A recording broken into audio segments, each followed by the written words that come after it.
Welcome to Sakshi super fast news. నేను కార్తీక్ రవ. నేను Anusri. DSC scam పై మంత్రి లోకేష్ తో చర్చకు తాను సిద్ధమని మాజీ మంత్రి పేర్ని నాని సవాల్ విసిరారు. టైం, డేట్, ప్లేస్ లోకేష్ చెప్పినా తనను చెప్పమన్నా సరేనని ఆయన అన్నారు. ముఖ్యమంత్రిగా పనిచేసిన వైఎస్ జగన్ ను చర్చకు రావాలని లోకేష్ అనటం అర్థరహితమని అన్నారు. లోకేష్ స్థాయి తన స్థాయి ఒక్కటేనన్న పేర్ని డిఎస్సిపై తనతో చర్చకు లోకేష్ సిద్ధమా అని ఛాలెంజ్ చేశారు. లోకేష్ సమాధానం కోసం ఎదురు చూస్తున్నానని పత్రికా ప్రకటనలో పేర్కొన్నారు పేర్ని నాని. డిఎస్సి స్కామ్ పై లోకేష్ సవాళ్లు ఉత్తర కుమార ప్రగల్భాలు లాంటివని ఆయన విమర్శించారు.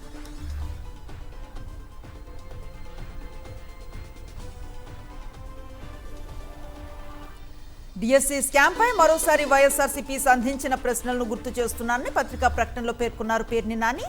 డిఎస్సి స్కామ్ ను వైఎస్ఆర్సీపీ బయటపెట్టి చాలా రోజులైందన్నారు. స్కామ్ జరిగిన తీరును ఆధారాలతో సహా బయట పెట్టామన్నారు. డిఎస్సి డార్ కార్పొరేషన్ ను తమ నాయకుడు వైఎస్ జగన్ సమగ్రంగా ప్రజల ముందు పెట్టారని తెలిపారు. ప్రతి పాయింట్ కు ఆధారాలు చూపారని కూడా పేర్కొన్నారు. కానీ ఆ ప్రశ్నలకు ఇవాల్టికి ముఖ్యమంత్రి చంద్రబాబు, ఆయన కుమారుడు విద్యాశాఖ మంత్రి లోకేష్ సమాధానాలు చెప్పడానికి ముందుకు రాలేదన్నారు. డిఎస్సి స్కామ్ పై వైఎస్ జగన్ ప్రస్తావించిన అంశాలపై వివరణ ఇవ్వకుండా చంద్రబాబు, లోకేష్ తప్పించుకుంటున్నారని పేర్ని నాని విమర్శించారు. వైఎస్ జగన్ ప్రశ్నలకు జవాబులు ఇవ్వని లోకేష్ ఇప్పుడు సవాలంటూ పబ్లిసిటీ గిమ్మిక్కులు చేస్తున్నారని మండిపడ్డారు. అంత దమ్మే ఉంటే వైఎస్ జగన్ ప్రస్తావించిన అంశాలపై మీడియా ముఖంగా చంద్రబాబు, లోకేష్లు సమాధానాలు చెప్పొచ్చుగా అని పేర్ని నాని ప్రశ్నించారు. సవాళ్లకు కూడా సమఉజ్జి ఉండాలన్నారు పేర్ని నాని. ముఖ్యమంత్రి పదవులు నిర్వహించిన చంద్రబాబు, వైఎస్ జగన్ మధ్య దీనిపై చర్చ కోరినా అర్థం ఉంటుందన్నారు. అయితే మంత్రి స్థాయిలో ఉన్న లోకేష్ ముఖ్యమంత్రి హోదాలో పనిచేసిన వైఎస్ జగన్ను చర్చకు రావాలని పిలవడం అర్ధరహితమని పేర్ని నాని విమర్శించారు. రాష్ట్రానికి మంత్రిగా లోకేష్తో సమాన స్థాయిలో తాను కూడా పనిచేశానన్న పేర్ని నాని తనతో చర్చకు లోకేష్ ముందుకు రావాలన్నారు. అందుకు విద్యాశాఖ మంత్రి సిద్ధమా అని పేర్ని నాని ప్రశ్నించారు.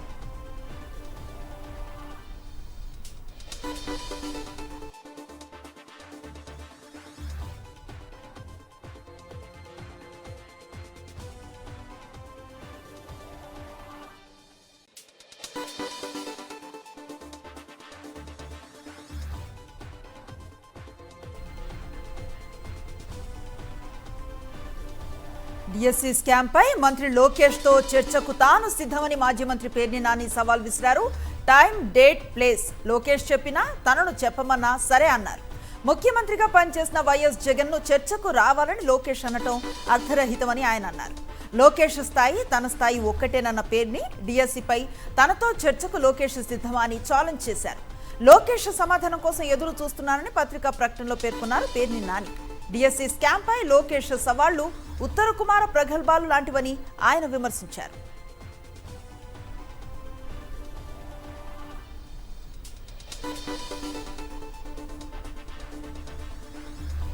డిఎస్సి స్కామ్ పై మరోసారి వైఎస్ఆర్సీపీ సంధించిన ప్రశ్నలను గుర్తు చేస్తున్నానని పత్రికా ప్రకటనలో పేర్కొన్నారు పేర్ని నాని. డిఎస్సి స్కామ్ ను వైఎస్ఆర్సీపీ బయటపెట్టి చాలా రోజులైందన్నారు. స్కామ్ జరిగిన తీరును ఆధారాలతో సహా బయట పెట్టామన్నారు. డిఎస్సి డార్ కార్పొరేషన్ ను తమ నాయకుడు వైఎస్ జగన్ సమగ్రంగా ప్రజల ముందు పెట్టారని తెలిపారు. ప్రతి పాయింట్ కు ఆధారాలు చూపారని కూడా పేర్కొన్నారు. కానీ ఆ ప్రశ్నలకు ఇవాల్టికి ముఖ్యమంత్రి చంద్రబాబు, ఆయన కుమారుడు విద్యాశాఖ మంత్రి లోకేష్ సమాధానాలు చెప్పడానికి ముందుకు రాలేదన్నారు.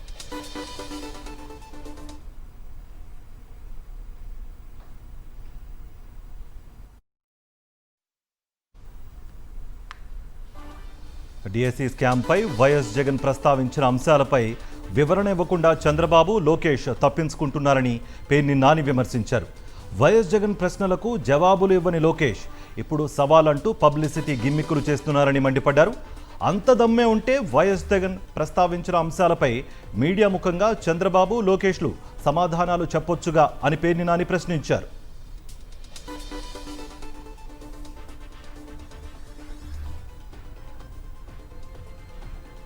సవాళ్లకు కూడా సమఉజ్జి ఉండాలన్నారు పేర్ని నాని.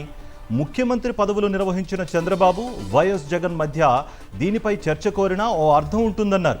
అయితే మంత్రి స్థాయిలో ఉన్న లోకేష్ ముఖ్యమంత్రి హోదాలో పనిచేసిన వైఎస్ జగన్ను చర్చకు రావాలని పిలవడం అర్ధరహితం అని పేర్ని నాని విమర్శించారు.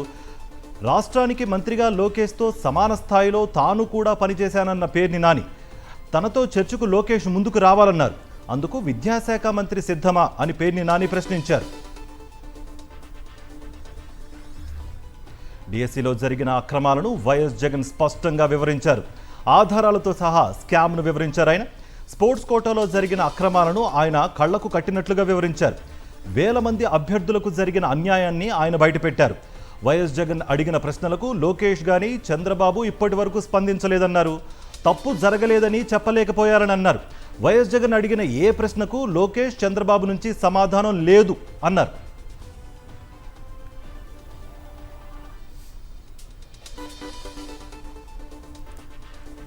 ఎట్టకేలకు సాయికృష్ణ కేసుపై స్పందించింది కూటమి ప్రభుత్వం. కంటితుడుపు చర్యలకు ఉపక్రమించింది. సీఐని సస్పెండ్ చేయాలని సీనియర్ ఐపీఎస్ అధికారితో విచారణ జరిపించాలని నిర్ణయం తీసుకుంది. నెల రోజులుగా సాయికృష్ణ మిస్సింగ్ పై స్పందించని ప్రభుత్వం విమర్శలు రావడంతో ఇవాళ ఆఘమేఘాల మీద కేసుపై సమీక్ష చేసింది. మరోవైపు సాయికృష్ణను చిత్రహింసలకు గురిచేసి కటకటాల వెనుకే కనుమరుగు చేశారని ఆయన కుటుంబ సభ్యులు ఆరోపిస్తున్నారు. లాకప్లో కొట్టి చంపేశారని కన్నీరు మున్నీరవుతున్నారు. కృష్ణలంక పోలీస్ స్టేషన్ సిబ్బందే ఈ విషయం చెప్పారంటున్నారు. అంతేకాదు రాజీ చేసుకోవాలని డబ్బులు కూడా ఆశ చూపారని సాయికృష్ణ కుటుంబ సభ్యులు, బంధువులు సంచలన వ్యాఖ్యలు చేశారు. కృష్ణలంక నాగరాజు గారు నా ఇంటికి 2 కానిస్టేబుల్ని పంపించి నన్ను రమ్మన్నారు సార్ గారు అని చెప్పి తీసుకొచ్చాడు. సీఏ గారు రమ్మన్నారని చెప్పి నన్ను అక్కడి నుంచి తీసుకొచ్చాడు. అక్కడి నుంచి తీసుకొచ్చి నా చేతిలో ఫోన్, నేను వస్తామని నా చేతిలో ఫోన్ లాగేసుకొని నన్ను తీసుకొని వెళ్ళిపోయి 12:30, 1 గంట దాకా నన్ను అక్కడ పెట్టి సార్ పిలుస్తున్నారని చెప్పారు. లోపలికి వెళ్తే నీ కొడుకు ఎక్కడా అని అడిగాడు. నా కొడుకు ఎక్కడ ఉండటం లేదయ్యా, వేరే చోటకి వెళ్ళిపోయాడు, ఏదో కష్టపడి బతుకుతున్నాడని నేను చెప్పా. నీ కొడుకుని నేను చంపేస్తా, నువ్వు దండ రెడీ చేసుకో, వెళ్ళిపో బయటికి అని చెప్పి నోటికొచ్చినట్టు మాట్లాడి నన్ను బయట కూర్చోబెట్టి. గాదే సాయికృష్ణ మృతిని వైఎస్ఆర్సీపీ పైకి నెట్టడం సరికాదన్నారు ఆయన మేనమామ నవరంగ్. సాధారణ వ్యక్తి చనిపోతే ఎవరూ స్పందించకూడదా అని నవరంగ్ ప్రశ్నించారు. ఫ్రెండ్లీ పోలీస్ అంటే హత్య చేసి దహనం చేయడమా అని నిలదీశారు. ఒక తల్లికి అన్యాయం జరిగితే వీళ్ళందరూ వచ్చి మాట్లాడటం తప్ప, ఇది వైసీపీ మీద నెడటం తప్పు అని నేను అంటున్నా. మీకు చేతనైతే ఎంక్వైరీ చేయండి, సిట్ చేత విచారణ చేపించండి, నిందితుల్ని అక్కడ ఉన్నటువంటి పోలీసు వారిని 302 కేసు కట్టండి, తీసుకెళ్లి సబ్ జైలుకి వేయండి. సాయికృష్ణ అంతకుడే, మరి మీరేంటి బుద్ధిమంతులా, గాంధీ మహాత్ములా? అతను చేసింది తప్పే, మీరు చేసింది కరెక్టా? మేము ప్రశ్నిస్తున్నాం, ప్రశ్నించమన్నారుగా, ప్రశ్నిస్తున్నాం. సమాధానం చెప్పాల్సిన బాధ్యత గవర్నమెంట్ మీద ఉంది. మేము అడిగేది ఒక్కటే, మాకు అన్యాయం జరిగింది, ఈ అన్యాయం ఇంకో ఆడపిల్లకి జరగకూడదు, ఇంకో తల్లి ఏడవకూడదు. ఈ రాష్ట్రంలో జరుగుతున్న అకృత్యాల మీద నిలదీస్తాం. ఎవడైనా సరే సమాధానం చెప్పి తీరాల్సిందే.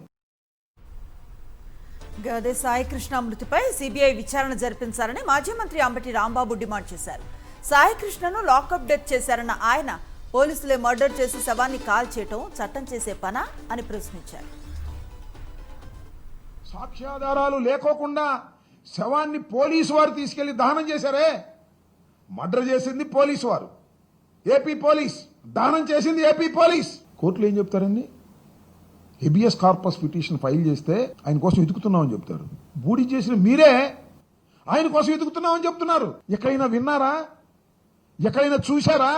కనీసం ఎక్కడైనా చదివారా? వాళ్లే చంపి వాళ్లే బూడిద చేసి న్యాయస్థానాలు ప్రశ్నిస్తుంటే టీమ్స్ పెట్టి ఎతుకుతున్నాం సార్. ఏంటి దిగేది? బూడిద. గాదే సాయికృష్ణను చంపేశారని ఆయన తల్లిదండ్రులు చెబుతుంటే ప్రభుత్వం, పోలీస్ శాఖ ఎందుకు నోరు మెదపడం లేదని ప్రశ్నించారు మాజీ మంత్రి పేర్ని నాని. గాదే సాయికృష్ణను సిఐ నాగరాజు ఆటవికంగా హింసించారని, దీనికి విజయవాడ పోలీస్ కమిషనర్ రాజశేఖర్ బాబుదే బాధ్యతని ఆయన అన్నారు. విజయవాడ కృష్ణలంక పోలీస్ స్టేషన్లో ఈ రకమైనటువంటి దుశ్చర్య పోలీసులు బరితెగించారంటే, సిఐ నాగరాజు బరితెగించాడంటే దానికి కారణం Vijayawada commissioner of police Rajasekhar Babu గారు. మీరు కాదా అని నేను అడుగుతున్నాను. ఈ రకంగా పోలీసులు మీ ఏలుబడిలో, మీ విజయవాడ సిటీ పరిధిలో ఉన్నటువంటి పోలీసులు ఇలా విచ్చలవిడిగా, విశృంఖలంగా చట్టం, న్యాయం, కోర్టులు ఏదన్నా కూడా లెక్కలేనితనంతో కిరాతకంగా ప్రవర్తిస్తున్నారంటే Vijayawada commissioner of police Rajasekhara Babu గారికి బాధ్యత ఉందా లేదా, మీదా కాదా అని అడుగుతున్నాను నేను. ఆరుట్లలో ప్రారంభించిన తెలంగాణ పబ్లిక్ స్కూల్ను రాష్ట్రంలో ప్రభుత్వ పాఠశాలల విద్యార్థులకు అంకితం చేస్తున్నామని చెప్పారు సీఎం రేవంత్ రెడ్డి. తెలంగాణ భవిష్యత్ అద్దాల మేడలు, రంగుల గోడల్లో లేదని, తరగతి గదుల్లోనే ఉందని సంపూర్ణంగా విశ్వసిస్తున్నామన్నారు. తెలంగాణలో ప్రతి శాసనసభ నియోజకవర్గంలో ఒక తెలంగాణ పబ్లిక్ స్కూల్ను ఏర్పాటు చేసుకోవాలని ఆలోచన చేస్తున్నట్లుగా సీఎం రేవంత్ తెలిపారు. ప్రభుత్వ పాఠశాలలంటే అనాథలు చదువుకునేదో, ఆర్థికంగా చితికిపోయిన వాళ్ళు చదువుకునేదో అనే ఆలోచన నుండి అద్భుతమైన విద్యను, మట్టిలో మాణిక్యాలను వెలికి తీయడానికే ఈనాడు ఈ ప్రభుత్వ పాఠశాలల్ని ఈరోజు మనము పునరుద్ధరించడమే కాకుండా అద్భుతమైన ప్రయోగశాలలుగా మారుస్తున్నాం. ఇవాళ ఈ ప్రభుత్వ పాఠశాలల్లో చదువుకున్నోళ్ళే రేపటి భవిష్యత్తుకు నాయకత్వాన్ని వహించే వాళ్ళు అవుతారని నేను సంపూర్ణంగా విశ్వసిస్తున్నా. సీఎం రేవంత్ రెడ్డి బడి పిల్లల ముందు తన ఎత్తు గురించి మాట్లాడుతున్నారని విమర్శించారు మాజీ మంత్రి హరీష్ రావు. తాను తాటి చెట్టులా పెరిగానని రేవంత్ రెడ్డి మాట్లాడడం తగదన్నారు. 33 కార్పొరేషన్లను ఏర్పాటు చేసిన కాంగ్రెస్ సర్కార్ వాటికి ఒక్క రూపాయి కూడా నిధులు విడుదల చేయలేదని మండిపడ్డారు ఆయన. ఆ పిల్లల ముంగట పోయి అడ్డగోలుగా మాట్లాడొచ్చిండి ఇవాళ. ఏమంటాడు హరీష్ రావు తాటి చెట్టు లెక్క పెరిగిండు అట, నేనేదో ఈత చెట్టు లెక్క పెరిగిందట. ఇంకా పిల్లలకు నేను తాటి చెట్టు లెక్క పెరిగితే ఏం అవసరము, నేను ఈత చెట్టు లెక్క పెరిగితే ఏం అవసరము? అసలు నువ్వు ముఖ్యమంత్రిగా నా ఎత్తుతో నీకేం పని? ముఖ్యమంత్రి మాట్లాడాల్సిన మాటనా? నేను అడ్డగోలు మాట్లాడుతున్నా అంటాడు. అయ్యా రేవంత్ రెడ్డి, నేను నిన్ను కూడా తిట్టగలుగుతా, నీకంటే గట్టిగా తిట్టగలుగుతా, కానీ నాకు విజ్ఞత ఉన్నది, సంస్కారం ఉన్నది, నేను తిట్టాను. హామీలు అమలు చేయలేక సీఎం రేవంత్ రెడ్డి డైవర్షన్ రాజకీయాలు చేస్తున్నారన్నారు తెలంగాణ బీజేపీ చీఫ్ రామచంద్రరావు. హైదరాబాద్ అభివృద్ధికి కేంద్రం కట్టుబడి ఉందన్న ఆయన కాంగ్రెస్ కు స్కాములు తప్ప ఇంకేమీ తెలియవని మండిపడ్డారు. రేవంత్ దుష్ప్రచారం చేస్తున్నారన్నారు రామచంద్రరావు. మీ ప్రభుత్వం వాళ్ళకు ఈ డిపిఆర్ బెటకు కూడా రాకపోవడము, ఇవన్నీ సాంకేతికమైనటువంటి విషయాలు తెలియకపోతే తెలిసే వాళ్ళ దగ్గర సలహా తీసుకోండి, తప్పేం లేదు. మీరు బేసజాలకు పోకండి. తెలవకపోతే తెలిసిన వాళ్ళ దగ్గర మీరు అడగండి. అడిగిన తర్వాత మీరు సబ్మిట్ చేయండి.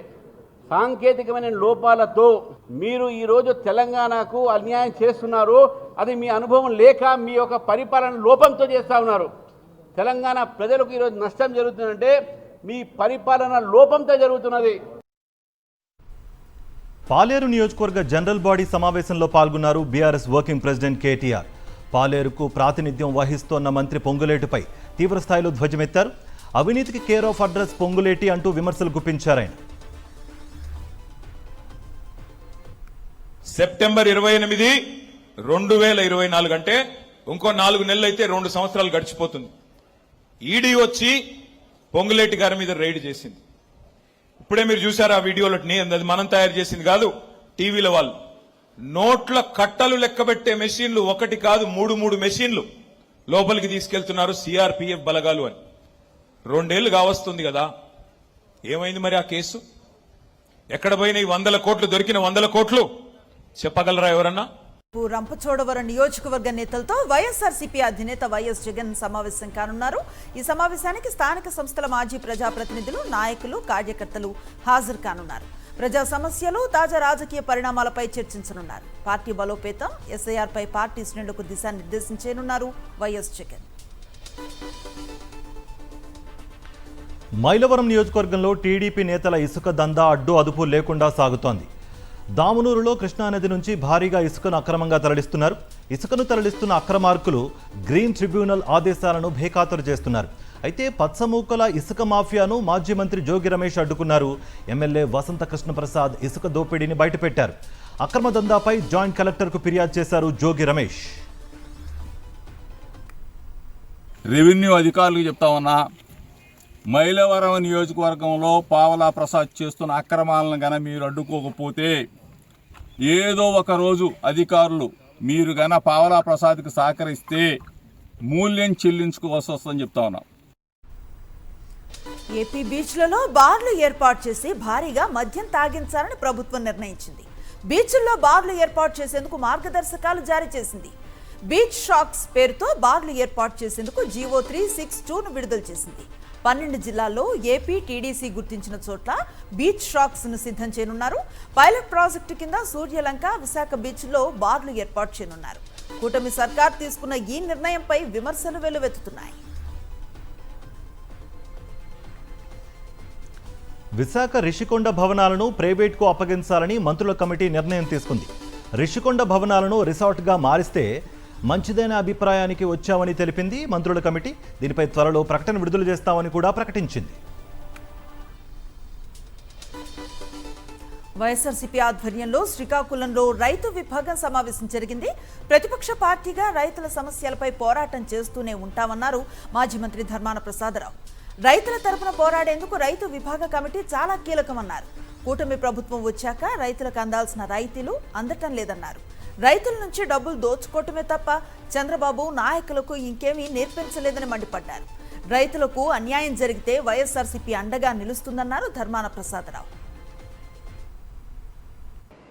వీరు పూర్తిగా విఫలమైనామని చంద్రబాబు ఒప్పుకుంటున్నాడు. ఉదాహరణకి ఇప్పుడే మొక్కజొన్న గురించి మీరు అందరూ మాట్లాడారు. మొక్కజొన్న మినిమం సపోర్ట్ ప్రైస్ 2,400 రూపాయలు పెడితే మొక్కజొన్న వచ్చినప్పటికీ మేము కొనలేము, మా వల్ల కాదని చెప్పేస్తారు. అదే ప్రభుత్వం చేయలేము నిస్సహాయం వ్యక్తం చేసినట్టే. ఈ రాష్ట్రంలో రైతాంగానికి అవసరమైనటువంటి ఎరువు కేంద్ర ప్రభుత్వం సబ్సిడీతో మనకి ఇచ్చిన అందించడంలో విఫలమైన తెలంగాణలో వ్యవసాయ ఉత్పత్తి, ధాన్యం కొనుగోలు కార్యకలాపాలు, నిల్వ సదుపాయాలు, వానాకాలం సాగుపై రాష్ట్ర కేబినెట్ సబ్ కమిటీ చర్చించింది. రాష్ట్ర సచివాలయంలో డిప్యూటీ సీఎం భట్టి విక్రమార్క అధ్యక్షతన జరిగిన కేబినెట్ సబ్ కమిటీ భేటీకి మంత్రులు ఉత్తమ్ కుమార్ రెడ్డి, తుమ్మల నాగేశ్వరరావు హాజరయ్యారు. వరి సాగులో తెలంగాణ మరింత లాభదాయక వ్యవసాయం వైపు అడుగులు వేస్తోందన్నారు డిప్యూటీ సీఎం భట్టి. ఈ మేరకు వ్యవసాయ కమిషన్ కూడా కేబినెట్ సబ్ కమిటీకి నివేదించిందని వెల్లడించారు. తెలంగాణ ప్రభుత్వం కీలక నిర్ణయం తీసుకుంది. ఫుడ్ సేఫ్టీపై స్పెషల్ వింగ్ను ఏర్పాటు చేయాలని నిర్ణయించింది. సీనియర్ ఐఏఎస్ నేతృత్వంలో ఫుడ్ సేఫ్టీ వింగ్ను ఏర్పాటు చేయనుంది. ఇందుకోసం డిపిఆర్ రెడీ చేయాలని అధికారులకు సూచించారు సీఎం రేవంత్ రెడ్డి. హైడ్రా, ఈగల్ తరహాలో ఫుడ్ సేఫ్టీ స్పెషల్ వింగ్ను సిద్ధం చేయనున్నారు. ఆహార కల్తీ తనిఖీలు, సేఫ్టీపై చర్యలు తీసుకున్నారు. త్వరలోనే విధి విధానాలతో కేబినెట్లో ప్రవేశపెట్టనుంది తెలంగాణ ప్రభుత్వం.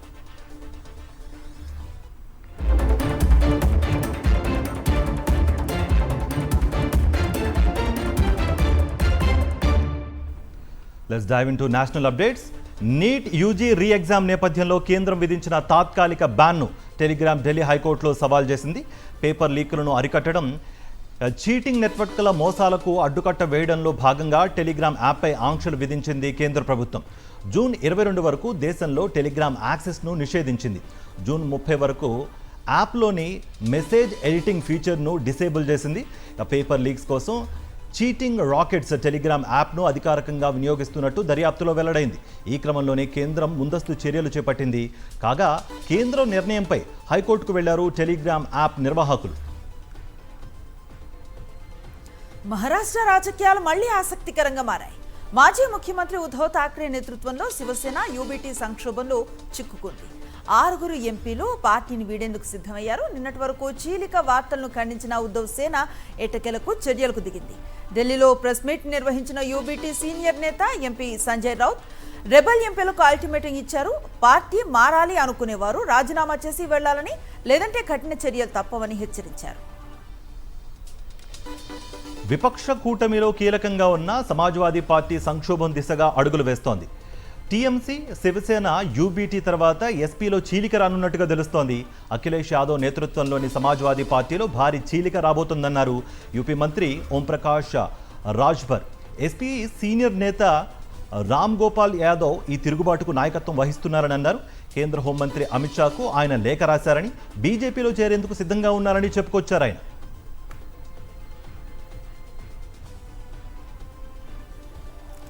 మంత్రి ఓపీ రాజ్భర్ వ్యాఖ్యలపై ఎస్పీ చీఫ్ అఖిలేష్ యాదవ్ స్పందించారు.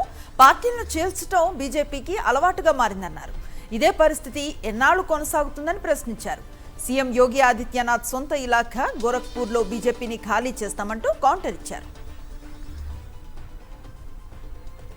జార్ఖండ్లో ఆర్ఎస్ఎస్ కార్యాలయంపై దాడి కలకలం సృష్టించింది.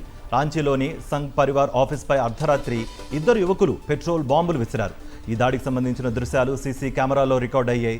ప్రతిపక్ష నేత బాబులాల్ మరాండి సహా పలువురు బీజేపీ నాయకులు ఆర్ఎస్ఎస్ కార్యాలయానికి వచ్చి పరిస్థితిని సమీక్షించారు. రాష్ట్రంలో అశాంతి సృష్టించేందుకు జరిగిన పెద్ద కుట్రలో భాగంగా ఈ ఘటన అని అభివర్ణించారు. దాడి చేసిన వారిపై కఠిన చర్యలు చేపట్టాలని కూడా డిమాండ్ చేశారు.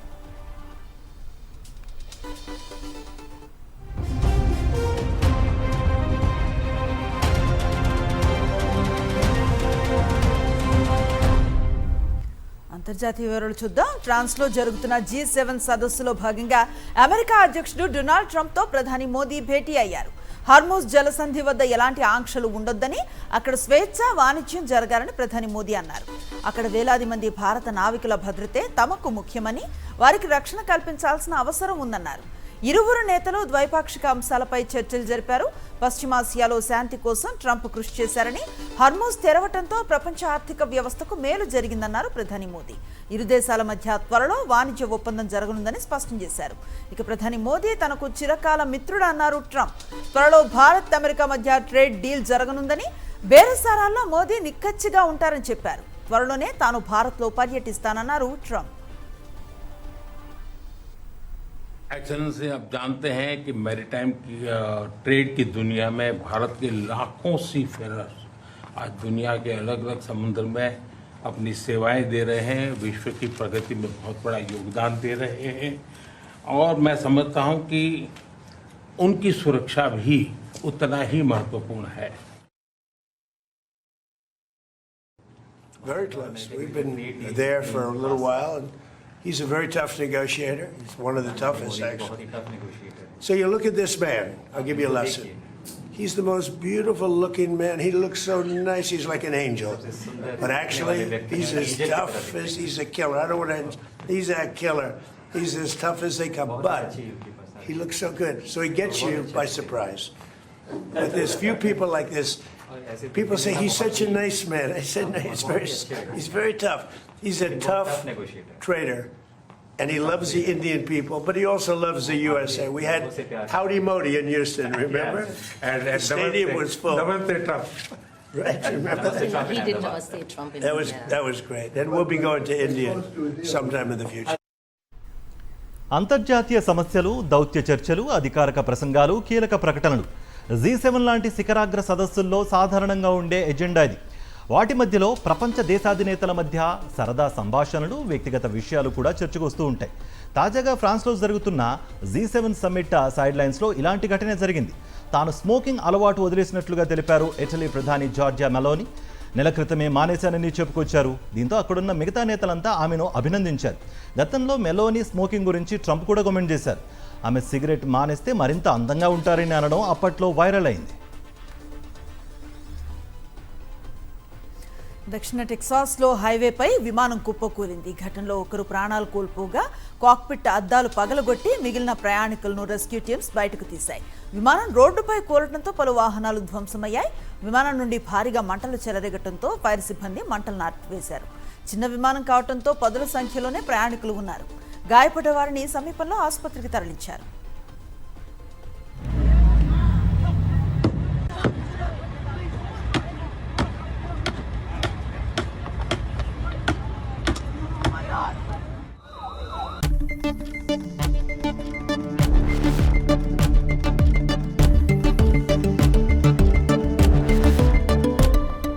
Business updates.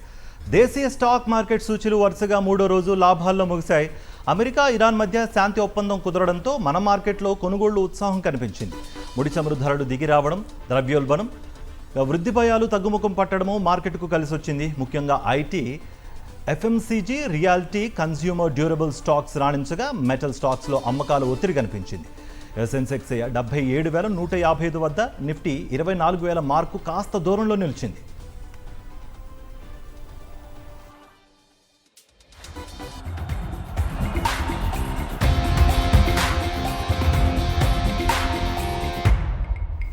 స్పోర్ట్స్ అప్డేట్స్ చూద్దాం. లక్నో వన్డేలో టీమిండియా ఘన విజయాన్ని సాధించింది. తొలుత బ్యాటింగ్ చేసిన భారత్ భారీ స్కోర్ను చేసింది. 49.5 ఓవర్లలో భారత్ 402 పరుగులు చేసి ఆల్అౌట్ అయింది. శుభ్మన్ గిల్, ఇషాన్ కిషన్ సెంచరీలతో చెలరేగారు.